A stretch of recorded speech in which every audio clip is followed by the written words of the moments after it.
Bonjour à tous. Aujourd'hui, nous allons étudier Sur le pont d'Avignon, dans l'arrangement réalisé par Elisabeth Scherkefoss, dans La magie de la harpe et le monde des lutins. Dans cette pièce, il va falloir correctement replacer les doigts de la main droite. Il va falloir aussi bien anticiper les déplacements de la main gauche et réaliser des accords bien équilibrés, c'est-à-dire avec les deux doigts qui jouent aussi fort l'un que l'autre.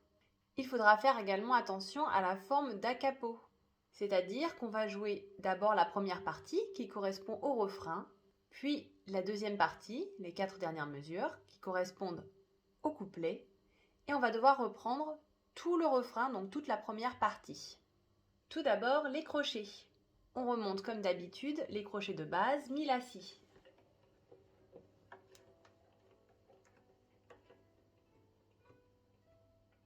On remarque qu'il y a un si bémol à la clé, il faut donc baisser tous les si. Au niveau des doigtés pour la main droite, on va s'attarder sur les mesures 3 et 4, puis sur les mesures 7 et 8. Tout d'abord les mesures 3 et 4. On place 3 doigts, la si do, 3, 2 et pouce. On joue le 3, puis le 2, puis on va replacer le 3 sur le fa. On quitte, on va replacer les 3 doigts suivants, donc mi, fa, sol. On replace le 3.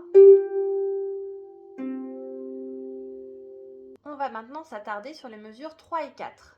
On place la si do avec le 3, le 2 et le pouce. On joue le 3, puis le 2. On replace le 3. On quitte. On replace mi, fa, sol, 3, 2 et pouce. Et pareil, on joue le 3, le 2. On replace le 3 sur le do et on quitte. Il faut ensuite bien travailler pour que les deux mesures s'enchaînent.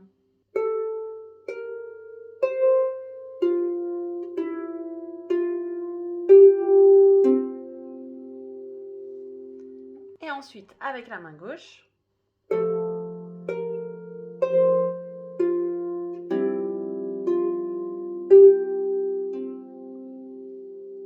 il faut penser à anticiper les déplacements de main gauche pour fluidifier les enchaînements.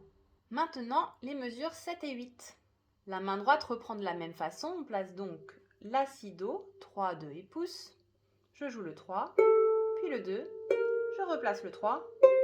Cette fois-ci, je viens coller le pouce, je joue le 3, je place le 2 sur le mi, je joue le pouce et je le replace sur le fa et je quitte. Maintenant, en enchaînant avec des croches bien régulières,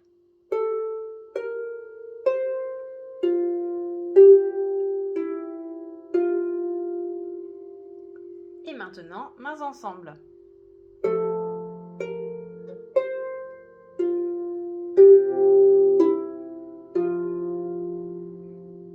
La main gauche doit donc anticiper les déplacements, mais également faire des accords bien équilibrés, c'est-à-dire qu'on doit entendre les deux notes bien simultanément,